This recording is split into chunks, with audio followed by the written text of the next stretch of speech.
For our final example of finding the electric field due to a continuous charge distribution, we're going to focus on finding the electric field due to a disk of charge, and we're looking for the electric field at a point P that is directly above the center of that disk of charge. It's distance z above that center.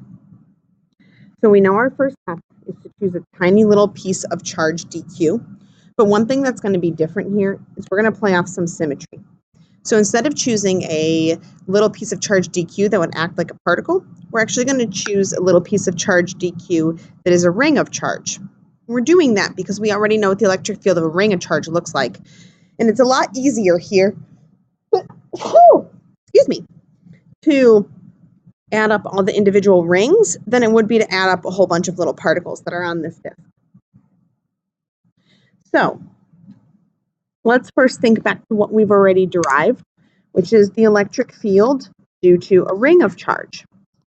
We know that electric field is only in the y direction, and it can be expressed by the function kq, which is the total charge on my disk, times z, the distance above the disk, divided by z squared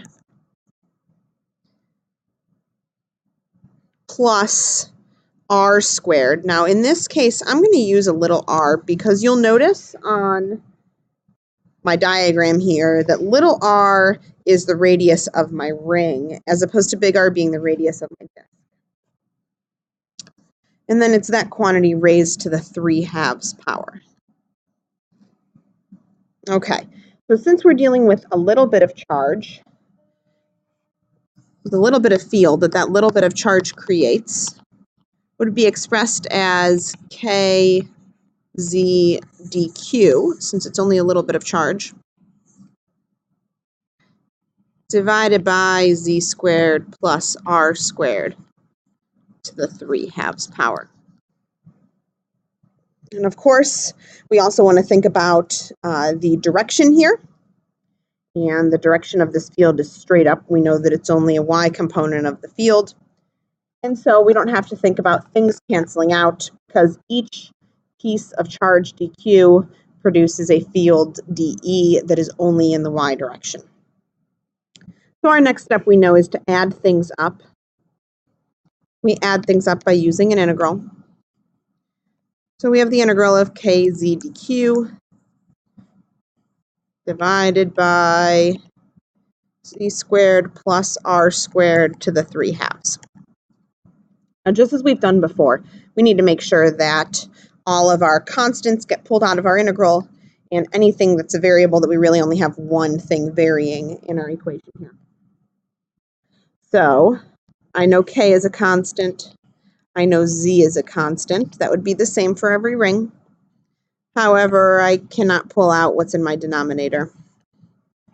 My z squared plus r squared to the 3/2. And I'm left with a dq in the numerator. Now, we know that z is going to stay the same for every piece of charge, but this little r is going to change. And since that little r is going to change, it means I need to do something with this dq here. Because I have a disk in this case, rather than using the linear charge distribution as I have in the past, I'm going to focus on a surface charge distribution. And so we use sigma for that. And sigma can be represented as the total charge divided by the total area of my disk. And it can also be represented by dq divided by dA, a little bit of area. I'm allowed to set these things equal to each other because we're assuming it's a continuous charge distribution, which again, you're welcome to assume that unless you're told otherwise. Now, I really don't want dA to be the thing that I plug into my integral here. So instead of using dA, I'm going to write out an expression for the area. If I were doing the area of the disk, then I know that that's like an area of a circle, which we know is pi r squared. And if I want to take the derivative of that, dA, then I'm going to do that with respect to dr. And I chose to do that with respect to dr because r is the thing that's changing in my integral up here. So dA dr would be 2 pi r. So that means that sigma could be expressed as dq divided by 2 pi r dr. Or I could also say that then that dq is sigma times 2 pi r dr. I'm going to plug into my expression up here for the electric field. And so as I do that, I get the electric field. Again, it's only in the y direction. I have my two constants that I pulled out, k and z. And then I have the integral. And instead of dq, I'm just going to kind of rearrange the order that I write things. 2 pi sigma r dr. I divide that by the quantity, r squared plus z squared to the 3/2. Okay. Once again, I'm going to pull out constants since I have some new constants in here. I know that 2 and pi are always constants. I know sigma is a constant. I still have k and z out here. And now I'm left with the integral r divided by r squared plus z squared to the 3/2 dr. Now, r is my only thing that varies. So now I can put limits on my integral and then actually do the integral. So let's think about the smallest that r value could be. Remember, r is the radius of my ring of charge, dq. So the smallest it could possibly be would be 0, and the largest it could possibly be would be capital R. So my limits here go from 0 to capital R. To be able to evaluate this integral, we have to use something called U substitution. In U substitution, we're going to choose an expression for u, and in this case, I'm going to choose the expression r squared plus z squared.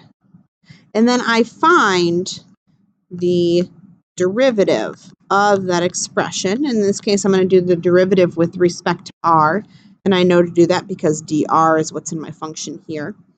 So du dr would be equal to 2r, right? Okay, so here's how this works. I still have the integral.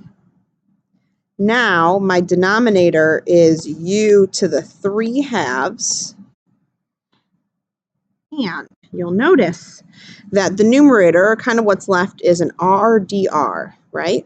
I'm going to circle that right here. So if I take this expression that I have, du dr here, and I say du equals 2r dr, so then my du over 2 is equal to r dr. And r dr is what I have here. So instead of that r dr, I can plug in 1/2 du. I still have those same constants out front. That doesn't change. I'm not going to put limits on my integral here because I now have u instead of r as my variable. And so u doesn't go from 0 to capital R. It's the little r that does. We'll take care of those limits when we kind of do our substitution backwards after we've taken this integral. Before I take this integral, I am going to rewrite it to make it a little bit more clear. Now notice there's a 2 here, and we know that's a constant. So we can pull that out. And since it's in the denominator, it cancels out with this 2 that was in the numerator.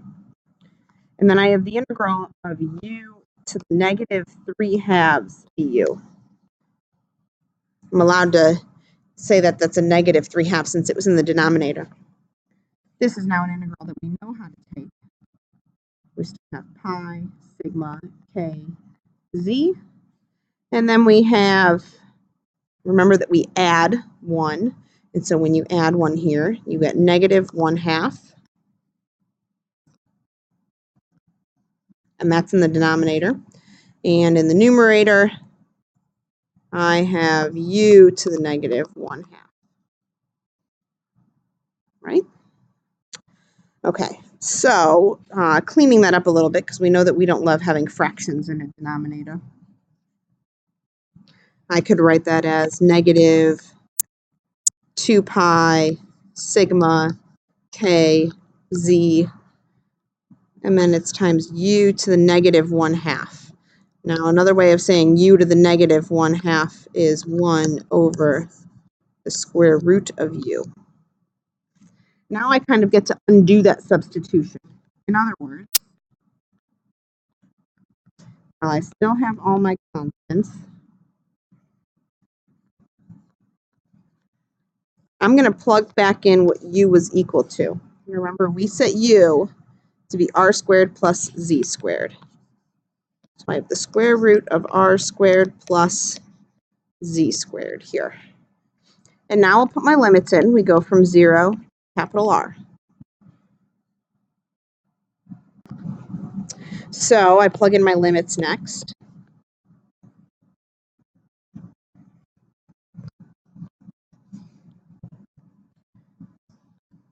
Plugging in my capital R gives me 1 over the square root of capital R squared plus z squared. And I subtract from that what I get when I plug in 0. And when I plug in 0, I get the square root of z squared, which we know is just 1 over z. And then the very last thing that I'm going to do is plug in an expression for sigma. We typically don't leave sigma in our final answer. The other thing that I'm going to do, because I don't love that this is a negative expression, really we're kind of finding an expression for the magnitude.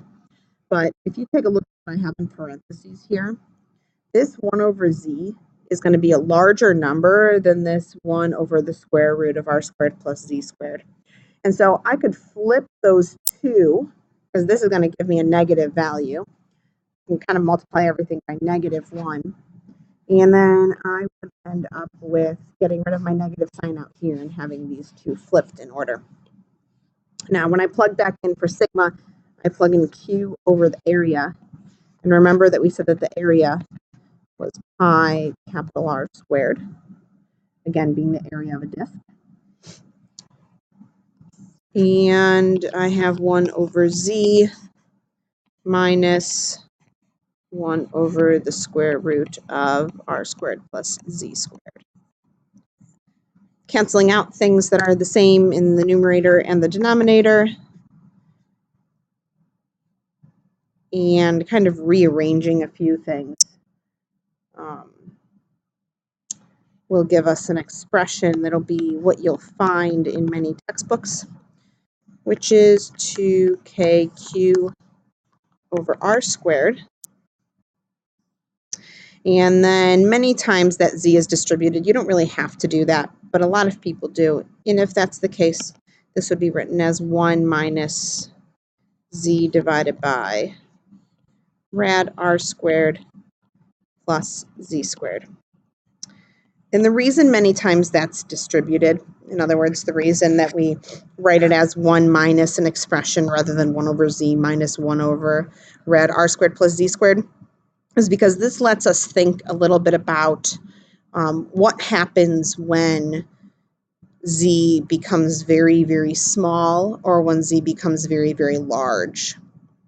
So if we think about z becoming very, very large,